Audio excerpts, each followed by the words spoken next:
नमस्कार दोस्तों।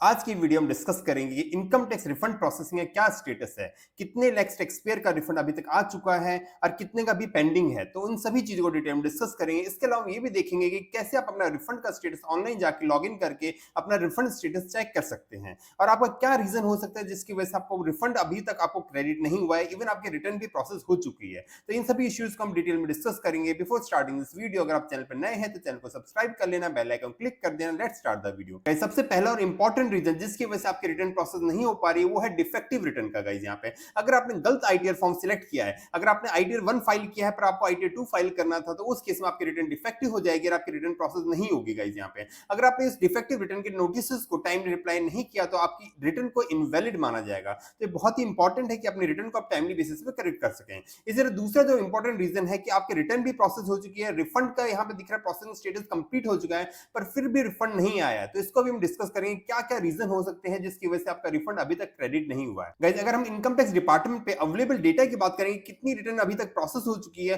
तो अगर हम सिंपल सा फाइनेंशियल 25 सिलेक्ट करते हैं और जून का यहाँ पे पीरियड सिलेक्ट करते हैं, क्योंकि यहाँ पे जुलाई सिलेक्ट करते हैं उस केस में हाईलाइट का ऑप्शन नहीं आता है, तो हम यहाँ जून की बात करें तो अभी तक 3,86,000 लोगों की अभी रिटर्न प्रोसेस हो चुकी है। तो अभी तक 20 लाख टैक्स पेयर की अपनी रिटर्न प्रोसेस हो चुकी होगी गाइस यहाँ पे। इसके अलावा दूसरा जो डेटा अवेलेबल है गाइस यहाँ पर, जिसमें क्लियर लिखा गया है अभी 13 करोड़ टैक्स पेयर ने अपने आप को रजिस्टर किया, उसमें 96 लाख टैक्स पेयर ने अपनी रिटर्न को फाइल किया है, जिसमें से 92 लाख टैक्स पेयर ने अपनी रिटर्न को वेरीफाई किया है। मींस अभी भी 4 लाख टैक्स पेयर ऐसे हैं जिन्होंने अपनी रिटर्न को वेरीफाई नहीं किया। तो मैंने कैसे वेरीफाई करना है उसके लिए अलग से वीडियो बना रखी है, उसका लिंक मैं डिस्क्रिप्शन बॉक्स में शेयर कर दूंगा, आप देख के अपनी रिटर्न को वेरीफाई जरूर कर लेना। अब बात करते हैं गाइस जो 92 लाख टैक्स पेयर जिन्होंने अपनी रिटर्न को वेरीफाई भी कर दिया है, उसमें से अगर अवेलेबल डेटा की बात करें तो 50 लाख लोगों की रिटर्न जो असेसमेंट है 25-26 जो रिटर्न है वो प्रोसेस भी हो चुकी है गाइस यहाँ पे, क्योंकि हम डिपार्टमेंट का मैक्सिमम 30 डेज का टाइम होता है जिसमें उन्हें आईटीआर 1 या आईटीआर 4 जो भी आपकी रिटर्न है उसको प्रोसेस करना होता है। अगर डिपार्टमेंट विद इन 30 डेज आपके रिटर्न को प्रोसेस नहीं करता तो 6% पर एनएम के हिसाब से आपको यहाँ पे इंटरेस्ट डिपार्टमेंट आपको पे करेगा यहाँ पे। तो रिटर्न प्रोसेसिंग का ये जो स्टेटस है, अभी तक 4 लाख लोगों ने अपनी रिटर्न को वेरीफाई नहीं किया है,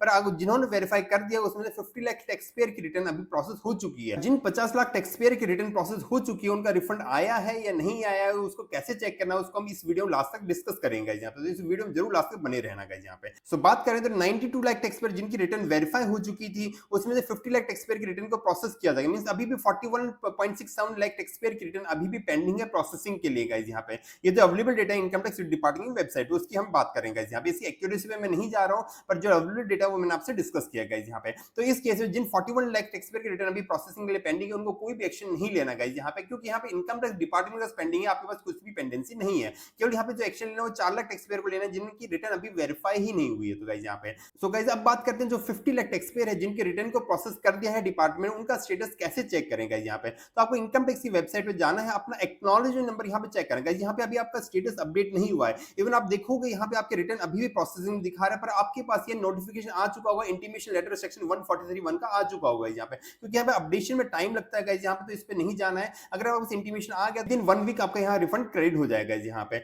अगर आपका रिफंड अभी भी क्रेडिट नहीं हुआ है, मींस आपको 1 वीक हो गया 2 वीक हो गया, तो उस केस में अपना रिफंड स्टेटस कैसे चेक करते हैं वो डिस्कस कर लेते हैं गाइस यहाँ पे। तो उसके लिए आपको इनकम टैक्स पोर्टल पे लॉगिन करना है, सर्विस वाले ऑप्शन पे जाना है, नो या रिफंड स्टेटस पे आप क्लिक करेंगे गाइस यहाँ पे। उसके बाद आपको यहाँ पे सिंपल सा आपका पैन नंबर ऑटोमेटिक यहाँ पे आ जाएगा, आपको असेसमेंट ईयर सिलेक्ट करना है। तो जिस भी असेसमेंट ईयर का आपको रिफंड चेक करना है गाइस यहाँ पे आपको सिंपल से उस असेसमेंट ईयर को सिलेक्ट करना है। तो हम अभी 25-26 को यहाँ सिलेक्ट कर लेते हैं। तो जैसे ही आप 25-26 को सिलेक्ट करेंगे, देखिए आपको यहाँ लिखा आएगा रिफंड इज डिटरमाइन, मींस आपका रिफंड जो आपको देना है वो आप इनकम टैक्स डिपार्टमेंट डिटरमाइन कर दिया, क्योंकि आपका यहाँ इंटीमेशन लेटर सेक्शन 143(1) का इशू कर दिया गया है, पर वो अभी आपके अकाउंट में क्रेडिट नहीं हुआ है यहाँ पे। तो मींस आपका अभी रिफंड क्रेडिट नहीं हुआ। अगर आपका रिफंड क्रेडिट हो जाता है तो उस केस में आपको यहाँ पे रिफंड रिसीव का यहाँ पे मैसेज दिखेगा, मींस आपका जो रिफंड है इस यूटीआर नंबर से आपका यहाँ पे इस अकाउंट में क्रेडिट हो चुका है यहाँ पे। तो मींस उस केस में आपका रिफंड आपका यहाँ पे ऑटोमेटिकली आपके अकाउंट में क्रेडिट हो चुका होगा, आप उसको चेक कर सकते हो यहाँ पे। उसके अलावा दूसरा सिनेरियो होता है कि आपका जो रिफंड है प्रीवियस ईयर की कोई डिमांड उससे पेंडिंग थी, तो उससे अगर आपका एडजस्ट कर दिया तो उसके केस में आपको यहाँ लिखा रहेगा कि पार्शियली आपका रिफंड जो क्रेडिट हो गया है,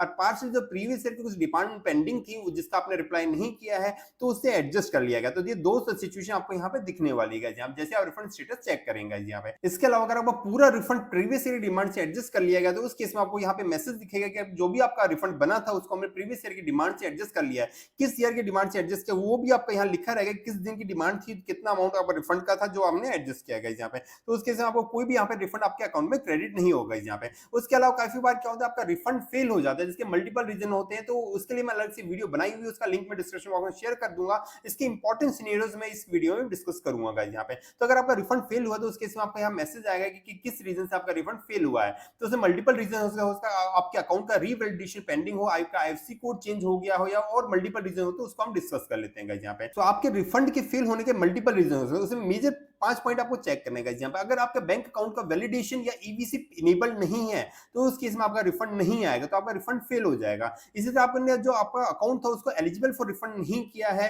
तो उस केस में भी आपका रिफंड नहीं आएगा। मींस आपको 5 पॉइंट चेक करने हैं, आपका एलिजिबल फॉर रिफंड होना चाहिए, फोन वेरीफाई होना चाहिए, ईमेल वेरीफाइड होना चाहिए, और उस अकाउंट को आपने नॉमिनेट किया हो रिफंड के लिए। अगर ये 5 पॉइंट आपके वैलिड है, मींस ये ग्रीन टिक हो रखे हैं, तो उसका आपको यहाँ पे रिफंड आ जाएगा। ये कैसे आपको चेक करना, आपके माई प्रोफाइल में जाना है, उसके बाद माई बैंक अकाउंट में आप जाएंगे, आपका जो भी अकाउंट जिसमें आप रिफंड लेना चाहते हैं या जो आपने नॉमिनेट किया है वो आपको यहाँ दिखेगा। तो अगर ये चारों ग्रीन टिक है प्लस में आपने यहाँ नॉमिनेट कर दिया तो आपका इसी अकाउंट में रिफंड आ जाएगा, आपका रिफंड फेल नहीं होगा यहाँ पे। पर अगर आपका रिफंड किसी वजह से फेल हो गया तो उस केस में आप अपने रिफंड रिक्वेस्ट कैसे कर सकते हैं वो भी हम डिस्कस कर लेते हैं। तो अगर रिफंड किसी वजह से फेल हुआ तो उस केस में डिपार्टमेंट आपको यहाँ पे एक मेल भेजेगा। तो मेल क्या होगा, रेड कलर का आपको एक मेल आएगी जिसमें आपका रीजन लिखा रहेगा कि आपका रिफंड क्यों फेल हुआ है, और सिंपल सा वही आप लॉग इन करके देखिए तो वहां भी आपको वही रीजन दिखेगा। जब रिफंड स्टेटस आप चेक करोगे तो उसी मेल के बेसिस पे आप अपना रिफंड रीइश्यू रिक्वेस्ट रेज करनी है गाइस यहाँ पे। तो अगर आपका रिफंड फेल हो गया तो उसके साथ रिफंड रीइश्यू की रिक्वेस्ट आपको डालनी है, तो आप सिंपल सर्विस वाले ऑप्शन में जाएंगे, यहाँ पे रिफंड रीइश्यू का रिक्वेस्ट का ऑप्शन आपको यहाँ दिखने वाला है गाइस यहाँ पे। तो रिफंड रीइश्यू पे आप क्लिक करेंगे गाइस यहाँ पे। तो उसके बाद आप create your refund reissue request पे आपको क्लिक करना है, मींस जो भी आपका रिफंड आपका फेल हो यहाँ पे दिखेगा। जैसे आप इस पे क्लिक करेंगे उसके बाद आपको जो भी आपका रिफंड फेल हुआ है वो असेसमेंट यहाँ पे ऑटोमेटिक आ जाएगी। इनकम टैक्स रिटर्न आपका यहाँ पे पैन नंबर क्या कम्युनिकेशन लेटर है, मींस जो आपकी मेल आएगी उसमें कम्युनिकेशन रेफरेंस रहेगा, तो इसको सिंपल सा आपको सिलेक्ट करना है। उसके बाद आप कंटिन्यू पे क्लिक करेंगे यहाँ पे। उसके बाद आपको पूछा जाएगा जो भी आपका बैंक अकाउंट जिसमें आप रिफंड लेना चाहते हैं उस अकाउंट को आपको रीवैलिडेट करना पड़ेगा, मींस किस वजह से आपका फेल हुआ आपको यहाँ दिख जाएगा। तो आप यहाँ सिंपल सा जो भी अकाउंट आपको सिलेक्ट करना है उसको सिलेक्ट करेंगे, उसको सिंपल सा रीवैलिडेट करेंगे। जैसे आप रीवैलिडेट करेंगे आपका बैंक अकाउंट की डिटेल्स यहाँ पे ओपन हो जाएगा। आपको अपना अकाउंट नंबर चेक करना है, उसके बाद आपको अपना आईएफएससी कोड चेक करना है। अगर आईएफएससी कोड में कोई भी करेक्शन रिक्वायर्ड था, फॉर एग्जांपल आपका बैंक का मर्जर हो गया तो नया आईएफएससी कोड आया है तो उसको आपका नया वाला आईएफएससी कोड आपको यहाँ पे अपडेट करना है। उसके बाद इस बैंक अकाउंट को आपको नॉमिनेट करना है। अगर आप नॉमिनेट नहीं किया तो यहाँ पे सिंपल सा यस पे क्लिक करेंगे। उसके बाद वैलिडेट पे क्लिक करेंगे। जैसे आप वैलिडेट क्लिक करेंगे आपका यहाँ पे जो बैंक अकाउंट है वैलिड हो जाएगा। उसके बाद यहाँ पे ग्रीन टिक आ गया, यहाँ पे वैलिडेशन सक्सेसफुल हो गया। उसके बाद यहाँ पे प्रोसीड टू वेरीफाई पे आप क्लिक करेंगे, मींस इस अकाउंट को आपको आधार ओटीपी बेसिस पे वेरीफाई करना है।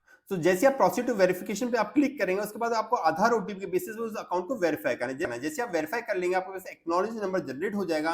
विद इन 1 to 2 वीक आपका जो रिफंड जो फेल हुआ तो आपके अकाउंट में क्रेडिट हो जाएगा यहाँ पे। तो गाइस आज की वीडियो में डिस्कस किया गया क्या क्या सिनेरियो हो सकते हैं जिसमें आपका रिफंड फेल हो जाता है या आपका रिफंड आपके अकाउंट में क्रेडिट नहीं होता है, या क्या रीजन होते हैं जिसकी वजह से आपकी आईटीआर प्रोसेस नहीं हो पा रही है। अगर आपको इसमें कोई भी रीजन है तो आपको अपनी रिटर्न को करेक्टली इस वीडियो को देख के उसको वेरीफाई करना है, उसको करेक्ट करना है जो भी आपके इश्यूज हैं। अगर आप हमसे आईटीआर फाइलिंग से रिलेटेड कोई भी कंसल्टेंसी सर्विस लेना चाहते हैं तो स्क्रीन पे जो नंबर आप कांटेक्ट कर सकते हैं। अगर आपको वीडियो अच्छी लगे तो इस वीडियो को जरूर लाइक करना, चैनल को सब्सक्राइब कर लेना, बेल आइकन क्लिक करना, इस वीडियो को ज्यादा शेयर करना ताकि मैक्सिमम लोग इसका बेनिफिट उठा सकें। Thank you friends.